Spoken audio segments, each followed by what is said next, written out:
नमस्कार, मैं गौरव श्रीवास्तव और आप देख रहे हैं नया लुक। आज हम बात करने वाले हैं उत्तर प्रदेश में मचने वाले सियासी हलचल के बारे में। आखिर ऐसा क्यों होता है कि 4 साल तक गुम रहने वाला ब्राह्मण समाज 5वें साल जब चुनाव की स्टेज आती है तो उनकी पूंछ बढ़ जाती है। ज्यादा बातचीत के लिए हमारे साथ राजनीतिक संवाददाता विनय सिंह जी भी मौजूद हैं। स्वागत है विनय जी आपका नया लुक में। आज हम ज्यादा तरीके से तफ्तीश करेंगे, क्योंकि जिस तरीके से बीएसपी की बात करें या फिर सपा की बात करें या फिर भाजपा की बात करें, पिछले 4 सालों से कहीं ना कहीं जो ब्राह्मण समुदाय था, ब्राह्मण वर्ग था, लगभग पार्टियों से नाराज थे। क्योंकि कई ब्राह्मणों के, चाहे वो विकास दुबे का एनकाउंटर रहा हो या फिर और भी कई सारे ब्राह्मण चेहरे थे जो एक अपने आप में अपने समुदाय को रिप्रेजेंट करते थे, लेकिन उन्हें जिस तरीके से टारगेट किया गया तो एक सरकार पर एलिगेशन जो लगने लगा था कि ब्राह्मण समुदाय को टारगेट किया जा रहा है, उसको किस नजरिए से देखते हैं? क्योंकि अब डिमांड बढ़ रही है, ब्राह्मण समुदाय की पूछ बढ़ रही है और चुनाव की जो हलचल है उसकी रूपरेखा भी यह बता रही है कि कहीं ना कहीं ब्राह्मण समुदाय सियासी हलचल का समीकरण सेट करने में काफी हद तक जो है कारगर साबित हो सकते हैं। क्या किस नजरिए से देखते हैं आप?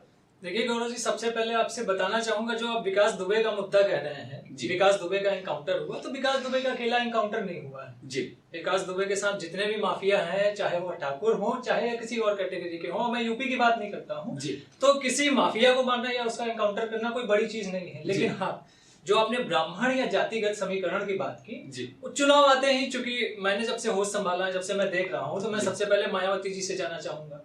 जब उनको इलेक्शन लड़ना होता था या जब सत्ता में आती थी तो ब्राह्मणों को, चाहे सतीश चंद्र मिश्रा जो अभी भी उनका ब्राह्मण चेहरा लगातार बीएसपी के द्वारा तो ब्राह्मण सम्मेलन चलाया जा रहा है जगह जगह पे, नहीं ब्राह्मणों को जोड़ने के लिए। नहीं, तो मैं वही आपसे बता रहा हूँ कि मायावती जी का जो इतिहास रहा है जी, तो मायावती जी जब भी उनको आना होता है, चूंकि मालूम है कि दलित वोट तो उनके साथ बिल्कुल फिक्स बैठा हुआ है जी, बिल्कुल, लेकिन उसके अलावा चूंकि यादव उनके साथ जाने नहीं है जी, वो चाहे जितना भी प्रयास कर ले, मुस्लिम वोट भी जो है उनके साथ कम ही है। अब इसके इतर जो है ठाकुरों का वोट उनके पास कुछ हद तक की है जी।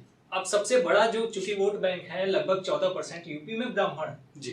ब्राह्मणों का वोट खींचने के लिए चाहे सभी पार्टियां हो, मायावती जी की बात करें, मैं अभी मायावती जी की बात कर रहा था, जब सत्ता में थी तो सतीश चंद्र मिश्रा हुआ करते थे, ब्रजेश पाठक हुआ करते थे जो उस समय भारतीय जनता पार्टी में है, और तमाम ब्राह्मण चेहरे हुआ करते थे, जिसके दम पे इन्होंने वोट तो जीता, इलेक्शन जीता, सत्ता में भी आई, लेकिन उसके बाद कहीं ना कहीं इन्होंने, जो कहा जाता है मायावती जी के विषय में कि उन्हें जो है किसी को भी अपने बराबर में बैठने देने की आदत नहीं है, ब्राह्मणों का भी वही हश्र किया। उसके बाद बात करें अखिलेश यादव की, जो सत्ता में थे, अखिलेश यादव भी कहीं ना कहीं ब्राह्मण वोट के दम पर ही सत्ता में आए थे, मुख्यमंत्री बने थे, हालांकि बाकी वर्गों का भी वोट था, लेकिन चूंकि आज हम ब्राह्मण की बात कर रहे हैं इसलिए मैं आपसे, अभिषेक मिश्रा हुआ करते थे, विजय मिश्रा हुआ करते थे, और जनेश्वर मिश्र भी हुआ करते थे, जिनके नाम से लखनऊ में एक बड़ा पार्क बनाया गया है, आज भी वोट बैंक है।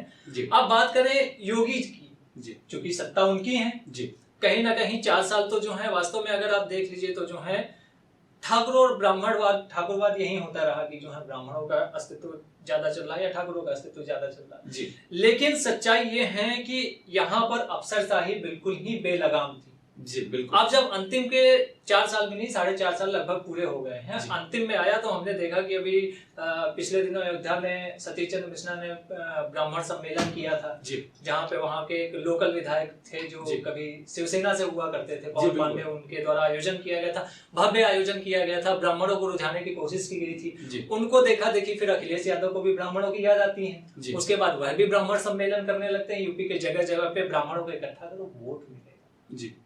वही चीज योगी भी कर रहे हैं जी। योगी को भी जो प्योर ठाकुरवाद के रूप में देखा जाता है, कहीं ना कहीं प्योर जातिवाद के रूप में देखा जाता है, योगी भी अब कहीं ना कहीं वही कर रहे हैं। तो कुल मिला के, और हम कांग्रेस को भी कैसे पीछे छोड़ सकते हैं, अजय सिंह लल्लू हो या फिर प्रियंका गांधी हो जी, कुल मिला के इनका मकसद है कि ब्राह्मण वोट को अपने साथ कर लो, तो बाकी तो हमारा जातिगत वोट हमारे साथ है जी, बिल्कुल, सत्ता में आने के लिए कहीं ना कहीं हम प्रगाढ़ रूप से आगे बढ़े। लेकिन विनय जी, एक बात नहीं समझ में आई, समस्या यह है कि योगी आदित्यनाथ जी जो कि उत्तर प्रदेश के मुखिया हैं, उनके साथ उनका कार्यकर्ता भी नाराज चल रहा है। अगर हम पब्लिक ओपिनियन की अगर बात करते हैं, जब लोगों के बीच जाते हैं तो भाजपा के कार्यकर्ता, चाहे वो बूथ लेवल के हों, मंडल लेवल के हों, वही इनसे नाराज चल रहे हैं। तो इस तरीके में कैसे वो रुझा पाएंगे उनको, क्योंकि 2022 के विधानसभा चुनाव तो लगभग अब आने को हैं। देखिए गौरव जी, आपने बहुत अच्छी बात कही है। कार्यकर्ता कहीं ना कहीं नाराज था जी। इस वक्त की प्रेजेंट की कहानी जो है जी कुछ इतर हुई है, जो कि कोरोना काल में आपने देखा था कार्यकर्ता के साथ साथ देश की जनता और उत्तर प्रदेश की जनता खासतौर पर योगी से बहुत ज्यादा नाराज थी जी। और कहीं ना कहीं आपने देखा होगा कि बीच में उनको दिल्ली तलब भी किया गया था। उसके बाद क्या वार्ता हुई है ना आपको पता है ना हमको पता है, लेकिन उसके बाद से दोबारा मुख्यमंत्री के चेहरे के रूप में चाहे वह जेपी नड्डा साहब हो, चाहे अमित शाह हो, चाहे प्रधानमंत्री नरेंद्र मोदी, इन तीनों ने योगी की तारीफ की और इन तीनों ने ही कहीं ना कहीं घोषणा कर दी कि 2022 का चुनाव भी इन्हीं को चेहरा बनाकर लड़ा जाएगा। तो ऐसे में यह कह पाना कि जो है कार्यकर्ता असंतुष्ट है, यह एक बड़ा प्रश्न खड़ा करता है हमारा नेतृत्व। विनय जी, मैं आपको रोकूंगा। नरेंद्र मोदी जी यदि तारीफ करते हैं योगी आदित्यनाथ की, अमित शाह जी यदि तारीफ करते हैं योगी आदित्यनाथ की, लेकिन इससे यह तो नहीं मालूम होता ना कि बूथ लेवल के कार्यकर्ता को खुशी मिल चुकी है। मैंने आपसे वही कहा ना कि ऐसे में कार्यकर्ता नाराज हैं, यह इनके नेतृत्व पे बड़ा सवाल खड़ा करता है। कार्यकर्ता के साथ साथ पब्लिक ओपिनियन भी बहुत अच्छा नहीं रहा है, क्योंकि बेरोजगारी के मुद्दे पर जब हम जाते हैं तो लगातार इनके ही कार्यकर्ता, इनके जो पदाधिकारी हैं वह स्वयं एक्सेप्ट करते हैं इस बात को कि हाँ वास्तव में इस सरकार में बेरोजगारी की दर जो है वो घटी है, बेरोजगारों की संख्या बढ़ी है। मैं अभी आपको ताजा वाकया बताना चाहूंगा कि मेडिकल कॉलेज में सब घर में 2 डोम की वैकेंसी आई थी, जिसके लिए 8,000 लोगों ने अप्लाई किया था। उसकी सैलरी मात्र 10,000 रुपए थी। तो इससे यह तो स्पष्ट होता है कि यूपी में बेरोजगारी की जिस तरीके से दर है वह तो अनलिमिटेड होती जा रही है, वो अपनी सीमा को पार कर रही है और शायद प्रदेश के मुख्यमंत्री जी इसको संभाल भी नहीं पा रहे हैं। इस पर क्या आपका ओपिनियन है? गौरव जी, यह बात मुझे अच्छी लगी जो आपने बेरोजगारी की बात की, क्योंकि इस पर हम और आप एक बार पहले भी बात कर चुके हैं। अगर आपको याद होगा तो सरकार ने कहा था कि हमने 6 से 7 लाख की नियुक्तियां की। जी बिल्कुल। लेकिन वह एक बड़ा साढ़े 6 लाख की नियुक्तियां बताया, लेकिन वह एक बड़ा प्रश्न है। अगर आपको याद होगा तो इस सरकार में जो वैकेंसी आई उत्तर प्रदेश सचिवालय की या उत्तर प्रदेश विधान परिषद की, इसके अलावा और कोई भी वैकेंसी इस सरकार में जो आई और तीव्र रूप से पूरी की गई हो। मैंने उस समय भी यह प्रश्न किया था जब भाजपा के कुछ कार्यकर्ता भी मौजूद थे जो बड़ा गुणगान कर रहे थे। शिक्षक नियुक्ति हुई, आपने देखा शिक्षक नियुक्ति में किस तरीके से घोटाला हुआ और उसके बाद जो पीड़ित शिक्षक थे उनको किस तरीके से पीटा गया। पीड़ित शिक्षक थे, पीटा भी गया विनय जी, और आज भी इको गार्डन में वो शिक्षक धरने पर बैठे हुए हैं, आज भी बैठे हुए हैं। संविदा कर्मी भी, एम्बुलेंस कर्मचारी जो इस देश की, इस प्रदेश की रीढ़ है, उनके कर्मचारी भी आज आंदोलनरत हैं। हजारों की संख्या में इको गार्डन में आंदोलनरत हैं। लेकिन सरकार ने वहां पर पीएससी को डिप्लॉय करके या डर जो बैठाने का काम किया, कहीं ना कहीं यह तो घातक साबित हो सकता है। 2022 का इलेक्शन बगल में है और वैसे में आप यदि जनता को नाराज करेंगे जी भाई, बेरोजगारी के मुद्दे पे तो कहीं ना कहीं सरकार पूर्ण रूप से पिछड़ी हुई है। आप देख ही रहे हैं कि बेरोजगारी के मुद्दे पर जब से सरकार आई है, मैंने फिर से उस बात को दोहरा रहा हूँ, तब से रोजगार लगभग ना के बराबर है, जो कि सबसे बड़ा इनका माइनस पॉइंट रहा है। आज के समय में देश की जनता शिक्षित इतनी है कि उसे हिंदू मुस्लिम नहीं चाहिए है, उसे मंदिर मस्जिद नहीं चाहिए, उसे रोजगार चाहिए है। उसको अगर खाने के लिए 4 पैसे जेब में होंगे तभी वो अपनी तरक्की कर पाएगा, तभी वो अपने परिवार का पालन पोषण। विनय जी, आपने कहा, बड़ी अच्छी बात कही कि इस प्रदेश का युवा शिक्षित है। चलिए, आप, मुझे अच्छा लगा कि कम से कम कुछ लोग तो यह मानते हैं कि इस प्रदेश का युवा शिक्षित है। लेकिन भाजपा के एक सांसद महोदय जो कि बरेली से सांसद हैं, नाम नहीं लूंगा मैं, उन्होंने ये कहा था कि यदि आपके अंदर वो कला है, आप हुनर रखते हैं, यदि आप शिक्षित हैं तो आपको रोजगार जरूर मिलेगा। और सरकार यह भी दावा करती है कि 6.5 लाख रोजगार दिए गए, जिसमें से लगभग 3 लाख की जो उनके द्वारा आंकड़े जो प्रस्तुत किए गए थे कि 3 लाख नियमित वैकेंसियों को पूरा किया गया है और लगभग 3.5 लाख संविदा पर भर्ती किया गया है। लेकिन सवाल यह उठता है कि लगभग 23 करोड़ की आबादी वाले प्रदेश में 6.5 लाख नियुक्तियां क्या कारगर साबित होती हैं? लगता है आपको कि प्रदेश चलाने के लिए इतना तंत्र जो है, इस तंत्र से हमारे प्रदेश को रन किया जा सकता है, चलाया जा सकता है? गौरव जी, पिछली बार भी मैंने इस पे आपसे कहा था और इस बार फिर पुनः से बोल रहा हूँ जी, सरकारी आंकड़े जो हैं उससे इतर कहानी कुछ और ही है जी। और यदि आपको लगता है कि इतनी बड़ी जनसंख्या में 6-6.5 लाख लोगों को भी मान लिया कि नौकरी दे दी जी, तो क्या वह सफिशिएंट है? और मैंने तब भी भाजपा के उस सांसद से मैंने यह प्रश्न पूछा था जिसका जवाब मुझे नहीं मिला था।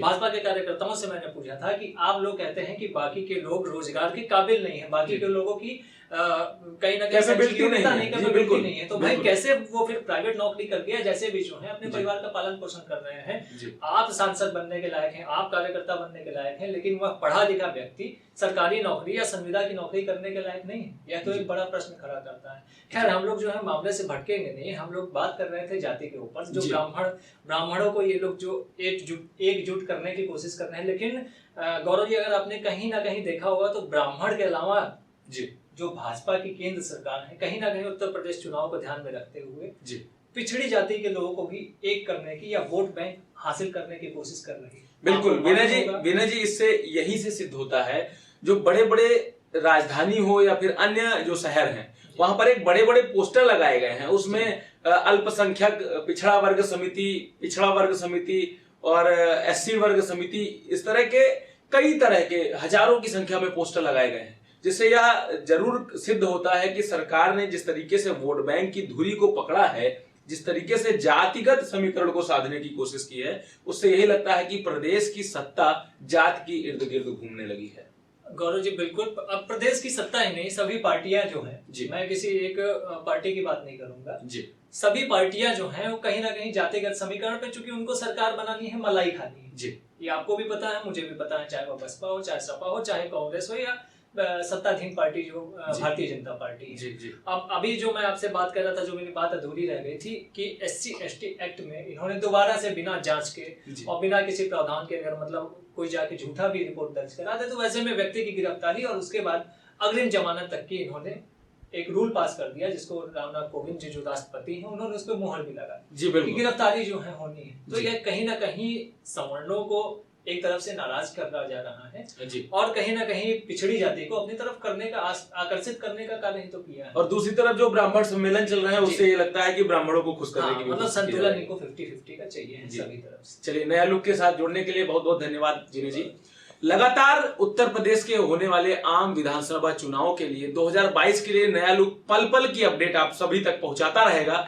पब्लिक ओपिनियन क्या है, पब्लिक की राय क्या है, पब्लिक के क्या विचार हैं, पब्लिक किसको चुनने वाली है, हर खबर से आप सभी को रूबरू कराएंगे। लगातार खबरों से अपडेट रहने के लिए बने रहिए नया लुक के साथ। तब तक के लिए नमस्कार।